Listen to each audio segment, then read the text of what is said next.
Madurai Theni road பக்கத்துல ஒரு சின்ன தமிழ் கிராமம்.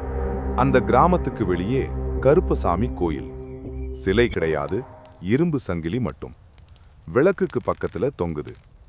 ஊர்ல இருக்கிற மூத்தவங்க சொல்லுவாங்க, சாயங்காலம் 6 மணிக்கு மேல கோயில் பக்கம் போகாத, சங்கிலி சத்தம் கேட்டா திரும்பி பார்க்கவே கூடாது.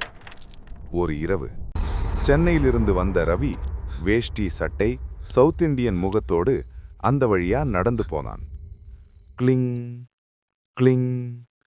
காற்றே இல்ல, ஆனா சங்கிலி அசையுது. அவன் பின்னாடி யாரோ நின்னு மூச்சு விடுற மாதிரி. மெல்ல திரும்பினான். கருப்பா ஒரு உருவம், நெற்றியில் விபூதி, கால்ல சங்கிலி, கண்ணு மட்டும் தீ மாதிரி சிவப்பு. குரல் கனமா கேட்டது. எச்சரிக்கைய கேட்டும் ஏன் திரும்பி பார்த்த? கிளிங். சங்கிலி தரையில இழுக்கும் சத்தம்.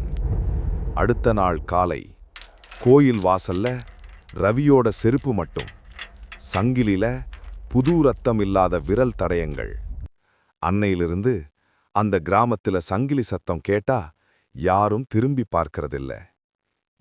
இன்னும் இப்படிப்பட்ட உண்மை போல மர்ம கதைகள் கேட்கணும்னா இப்பவே சப்ஸ்கிரைபர் பண்ணுங்க.